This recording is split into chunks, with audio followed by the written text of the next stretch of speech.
Going once, going twice, sold! And welcome to the Purple Wave Perspective, a chance for Dave Nemo and Don Nash to talk market conditions, economic factors, and top challenges. Ultimately, it's about getting the perspective of when to trade and when to maintain. So grab a cup, settle in, and see what's on the auction block. All of it brought to you by purplewave.com. And now, here's Dave and Don. There's a little more to say about purplewave.com. Purple Wave Auction is the trusted, no-reserve equipment marketplace. We'll talk about what that means. Bi-weekly truck and trailer auctions provide countless opportunities to locate the perfect truck to make your job easier or just expand your fleet. All equipment sells to the highest bidder regardless of price. Transparent listings allow you to bid with confidence. Purplewave.com. Straight, simple, and boom, sold. Don Nash, Happy New Year. Happy New Year to you, Dave. How are you this new year, my friend? Well, I'm doing pretty good. It's 45 degrees here in New Orleans, so we're all bundled up. We're burning paper in the trash can and everything. I bet you are. Yeah, I can commiserate, yeah, but that's a bit far south of that kind of temperature. That's for sure. That's for sure. Yeah. So you're on the road. Where you at? I am southbound on 77 right now in North Carolina, headed to the airport to get over back to Kansas to home office for this week. So I pulled over to talk with you guys. Much more fun doing that than driving all the time down the road. But seeing a lot of my friends and stuff and out on the highways this morning and waving hi to them as we pass by some of the fleet trucks that I've worked with in the past. So it's been a good morning so far. Fantastic. Well, we got a lot of stuff to talk about. We're starting the new year, so we certainly want to look forward, but this is our real first opportunity to kind of take a look at the activities that you guys have seen and experienced in 2025 and what kind of a year-end wrap-up. So I'm going to ask you to kind of do that. And then we're going to move into some other things. And you've got a really special Don's Pick of the Month for us this month. So we're looking forward to that. Yeah, we do. That's for sure. Our 2025 was a banner year for us. I believe it probably set some records for us in the volumes that we sold here at Purple Wave. Closing out the year, the last month obviously was really heavy. We talked about that a little bit on the last time we talked in early December, how we were trending, and I just couldn't cover some of those numbers for us.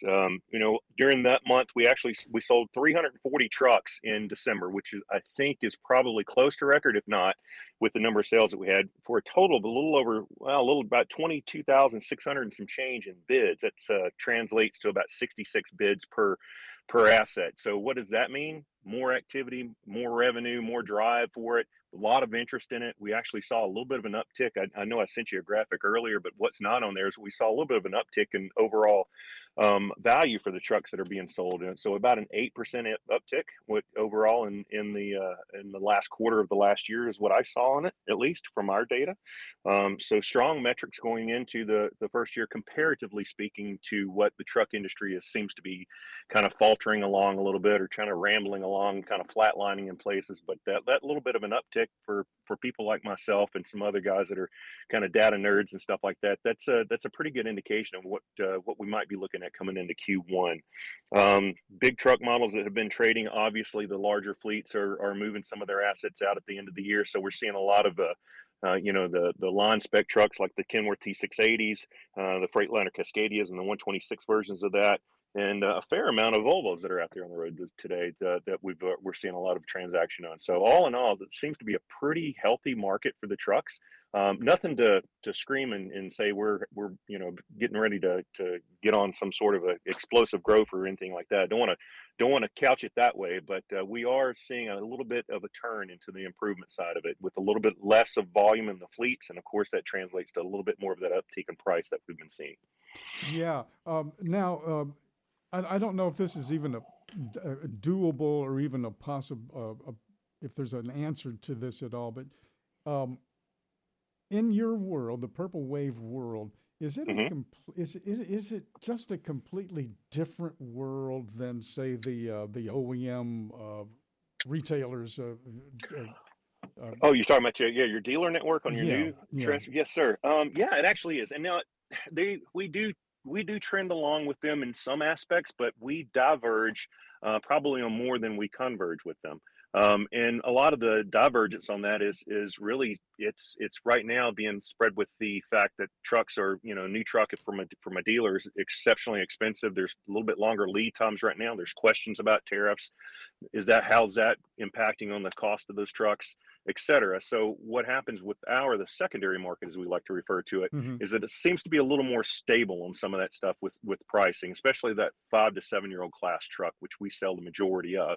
Um, those seem to be, a preferred truck. It's easier to get into one of those by a long stretch. A lot of them on the road, so the value on them are still there. Most of these large fleets, when they turn over their trucks, they're about 25 to 30% into their life, so they still got, somewhere between 70 and 75% of their life remaining in that truck. So it's a very good value. So the buyer segment for those are a little bit different. By and large, the new truck buyers and stuff we see are those mid-market and larger carriers. Yeah, you do have some of the owner operators and stuff like that. They'll go out and buy these the new trucks from the yards and stuff like that, the dealer network.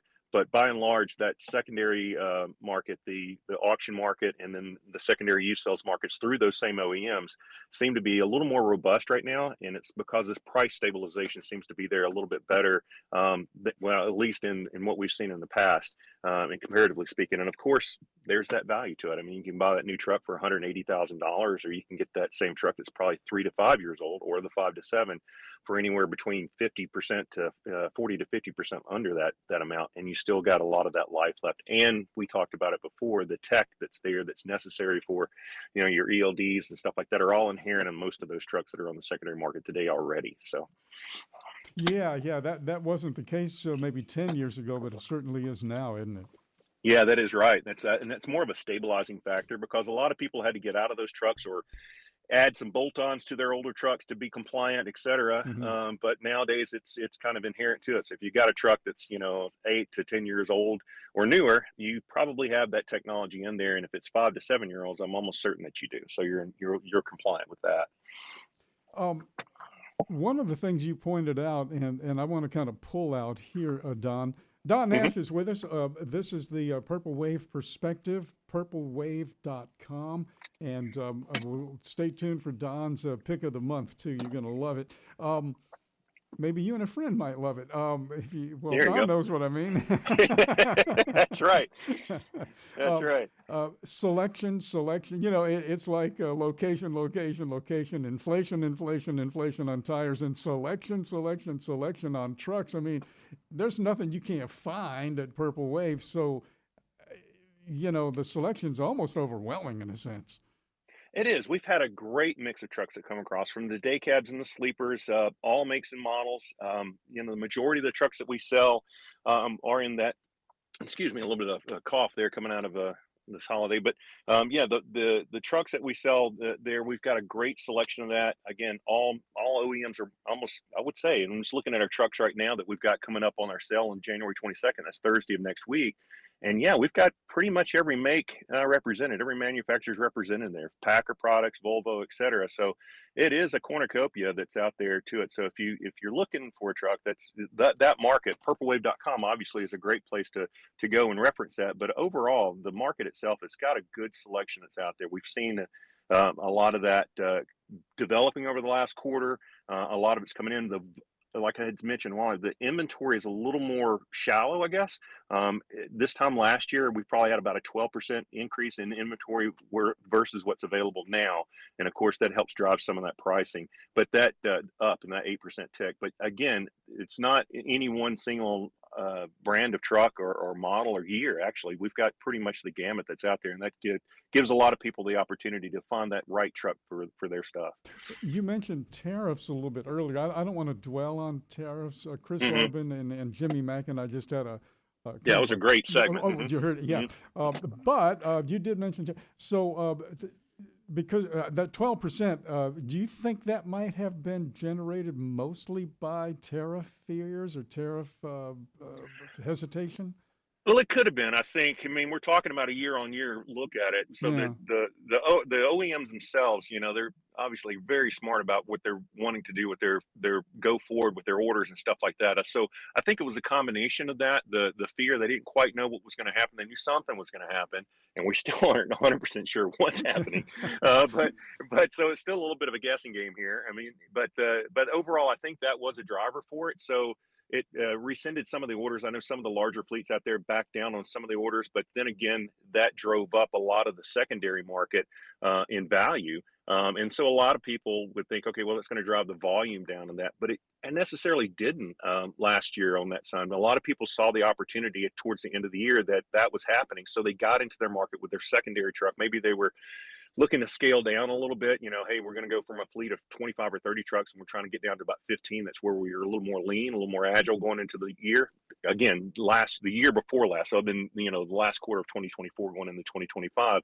And so that pushed a little more of the volume back out into the market, just a little, that 8 to 12% range, depending on where you're looking at. It's very regionalized. But I think that was a combination with those tariffs and the unknown walking into it. I think this year we've got a little more clarity on it, I guess. We're politics aside, but we're 1 year into the administration now that's here. So we've got a good view about, hey, we think that what's happening, geopolitics outside of the U.S. aside, but the view inside of the United States, it seems to be that the people that are looking at that seem to have a little more of a stable view of it versus it was a year ago. I'm not making a comparison, but maybe a parallel, because there are myths about everything. And I remember the retreads. Oh, every alligator you see on the side of the road, those are retreads. And as it turns out, it's about 50%. That's right. And that's fair, right? A tire That's is fair. a tire is a tire. If it's a good tire, it's a good tire, whether it's brand new or a retread. So those myths have been pretty much busted on retreads now, for sure. Sure. And retreading has become a lot better. And so have you guys, and so has the inventory. You don't sell junk. Well, you might have an old junky truck that somebody wants to buy a piece of junk and fix it up. Yep. That's cool.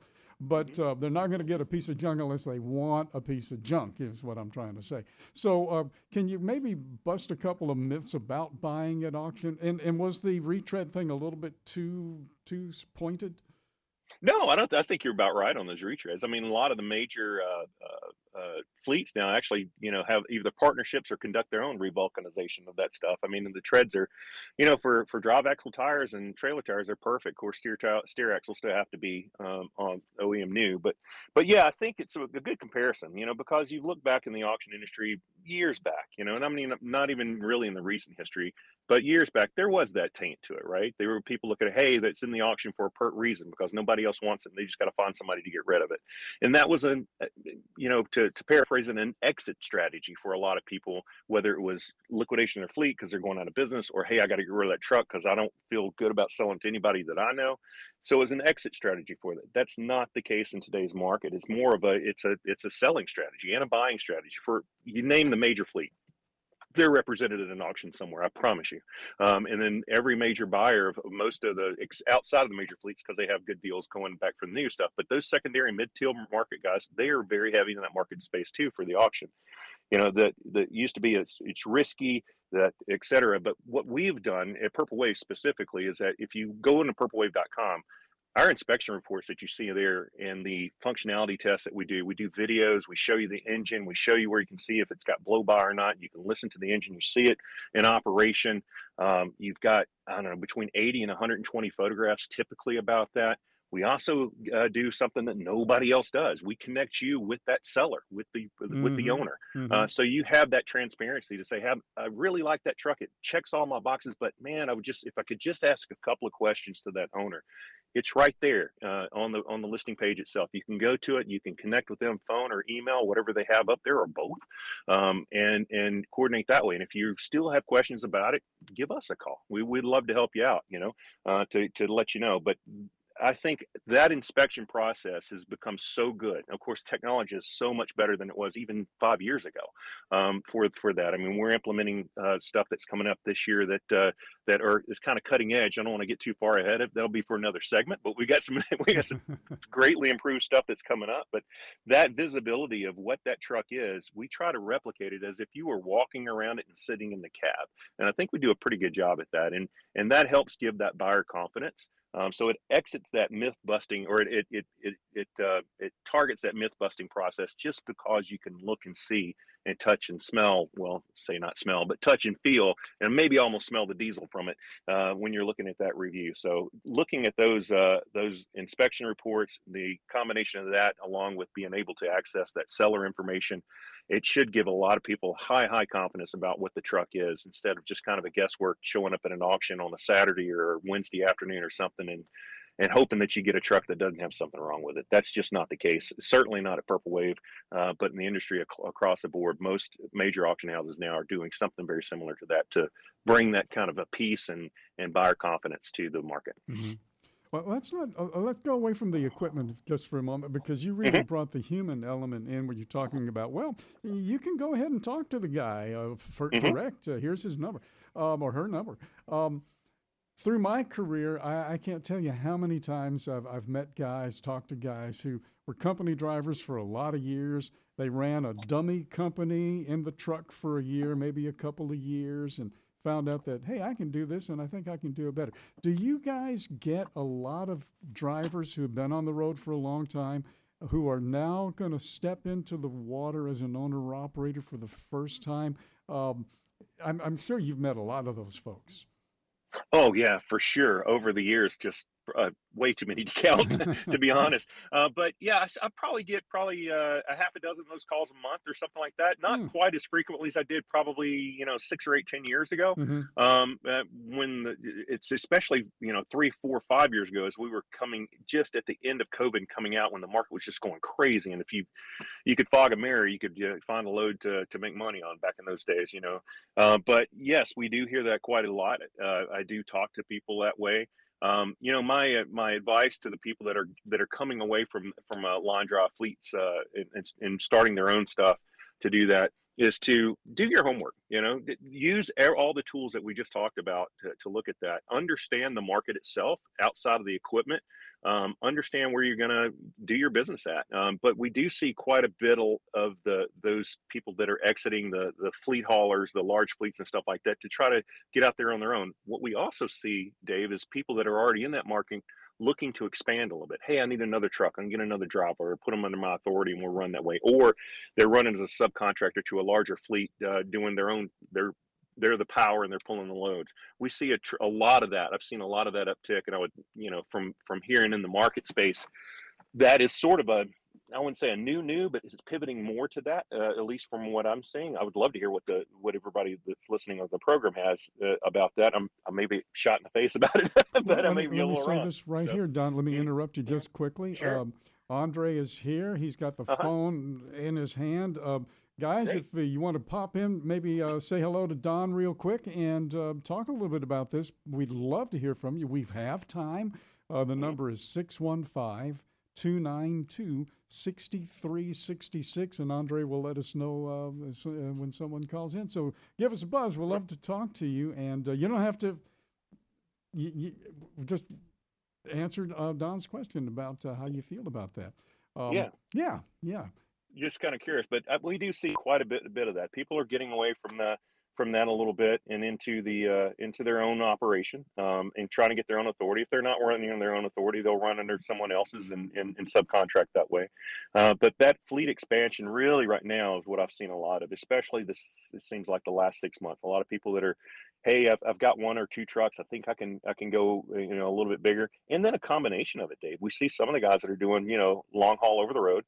Then they want to spread out a little bit. They've got maybe their son or family member, something like that, and they can pick up some local delivery stuff. So they'll scale down to a mid-sized truck, a medium duty truck, a class 6 or 7, a little box truck or something like that, and run some stuff out of a cross dock facility or something like that regionally or locally, and expand that way. So kind of got a foot in each one of those markets. So if one gets a little bit soft, they can pivot around to do that. Very, very smart business strategy, in my opinion, to not put all your eggs in one basket. You got a couple of different revenue streams there. One might be pretty hot and the other one might not be so great, and then you can balance them off. But I do see a lot of that in the market space, especially interested buyers. And in the trucks that we sell on that every other Thursday market, I get usually 1 or 2 calls most weeks about that, just inquiring about it. But a lot of people are talking about business more than they talk about the equipment on those calls with me. Yeah. So you are over on the East Coast. You're heading back to the Midwest on a plane, which means you were home for Christmas? I was, thankfully, yes. I was up in the Virginia. That's where I live. So I was up in Virginia this Christmas, and got a little snow, but not quite on snowy Christmas Day. But yeah, I got to have a couple of weeks home. But New Year, so we're out getting it done. Down here in the New Orleans area, we blow off more fireworks on New Year's Eve than on the 4th of July. And I'm talking about people.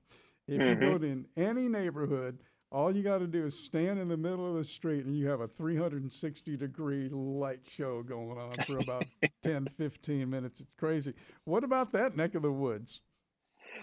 Pretty quiet where I live. I live up in the Blue Ridge Mountains, so it's pretty quiet. So it's more owl calls and hoot owls and screech owls and stuff of the sort. Not so much in the fireworks. Not so much. Yeah, it was a very quiet New Year's for me. I went to bed early and woke up just about 10 minutes before watching the ball drop with the rest of the world, and passed out about 10 minutes after that.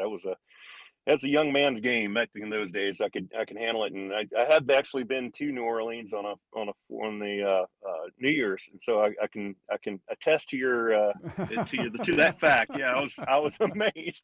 I've been there, and then I was like, holy crap, this is like 4th of July. It was my thoughts about it. But yeah, what a great town for New Year's. That's a great place to be.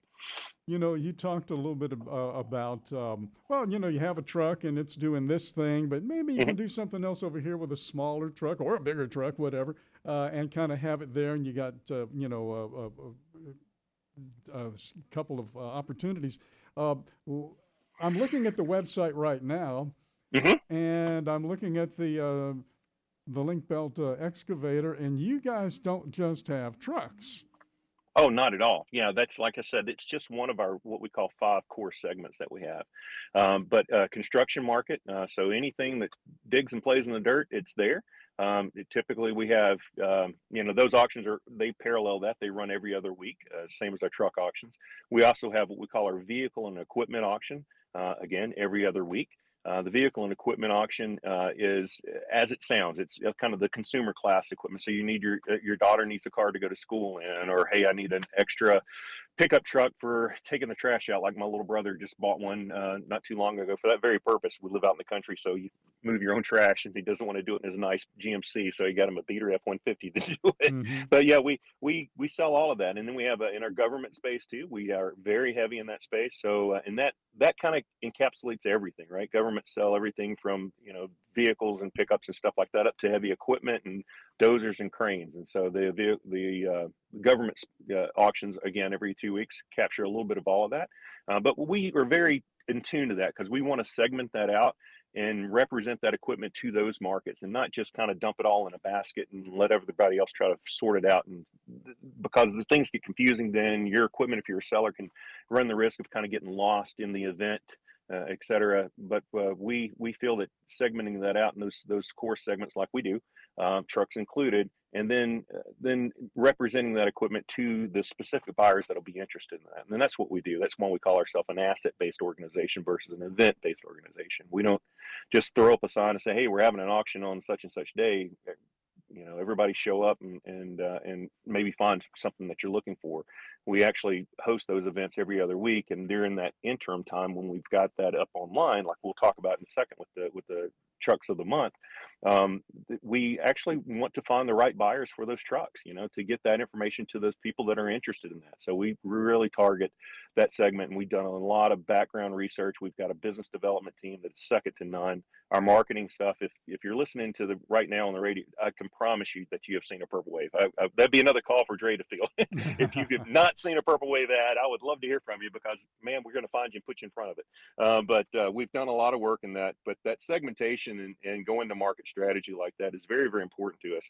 And to make sure that we have, not a grocery store just selling eggs and milk, that we sell all of it. And that's exactly why it's designed that way. And I think we've done a pretty good job at doing that. And those inspection reports we talked about translate to all of that. It doesn't matter if you're looking at a lawnmower that's selling at the government auction, or a Class 8 truck sleeper cab that's going over the road, or a $1 million crane that we've got in our construction sales. All of those things are always very, very detailed, very, very high quality, high resolution photographs and videos to where you can see what's going on. Yeah. Again, represented with the owner's information, so you can contact and get that buyer confidence up so you know what you're buying. I got to say something to folks who have no interest in buying anything with wheels on it. If you go to the Purple Wave website, it's just fun. Looking at all, you can get lost in there, man. I mean, we call it. We get these reports where we see the traffic, of course, on a daily basis that comes across, and we have some guys that say, "Oh, that's an issue," and that's how we kind of measure a lot of the metrics about who to get, where to get the equipment in front of, who to get it in front of. But we have a lot of people, just like you said, it's part of the pun of it's called equipment porn. They just like to look at a lot of that stuff, man. And I do too, and I'm too guilty as anybody. I love looking through this stuff and looking through it. And it's a lot of fun. You learn a lot. You can kind of see some of the market stuff, but some of the stuff is just amazing that we've got out there for sale. Kind of like what we'll probably talk about in a few minutes with the trucks. We are about to do that because it is now time for the Don Nash Truck of the Month. Take it away, Don. That is, and it's not just a single one this time, guys. It's double. We have got two trucks, two beautiful Pete 389s that are going to be selling next week. From our friends Wayne Transport, which is just south of Minneapolis, a little town called Rosemont, Minnesota, right south of Minneapolis. And it's two Pete 389s. They are in medium red, sleeper, mid-rise, PACCAR power, chrome all the way around it, stacks on the outside, so with the air breathers, just gorgeous trucks. Selling next week on Thursday. Currently, we've got about averaging just under 20 bids on each one of those. The 2020 is actually outperforming a little bit of the 2022. These are 500,000-mile trucks. So about the right thing. I mean, about 100,000 miles a year is what we see on over-the-road trucks, and one's hovering at about 28,000 right now on the current bid, and the other one about 25,000. Now, remember, when these trucks sold, these were $145,000 trucks. Well, 2020 and no, they were more than that. That 2022 was probably somewhere around 165,000, 170,000 new when it came across the line. So it's a really good opportunity for somebody to get into absolutely beautiful trucks. I mean, I encourage everybody to log on to purplewave.com, go to the truck sale, take a look at those two beautiful red Pete's there. And they're not the only ones. We've got plenty of other ones there. You're looking for a day cab, we've got about 28 of those that are up there. Trailers as well, reefers as well as flatbeds, as well as dry vans. So, but those two beautiful red Pete's are just spectacular looking. And don't you love a truck that looks like a truck? Yeah, man. Long and tall. Yeah, long and tall as we like them. That's just truck. I want to talk to my boss, Mr. Aaron McKee, is the owner of Purple Wave, to see if I can't get that switched out for my company truck. That might be pretty good, but probably that credit card fuel bill might be a little more than he want to stomach with the driving that I do. Whoa, I'm getting the signal over here from Andre, and I can't believe how fast that went. As always, Don, thank you so much for everything. Have a safe trip back to the company. Home office in Kansas. Yeah, in Kansas. And we'll talk to you next month. Well, we'll talk before then, but we'll be back on the show here next month. I appreciate everything you do, Dave, and thanks for everything. Talk to you then.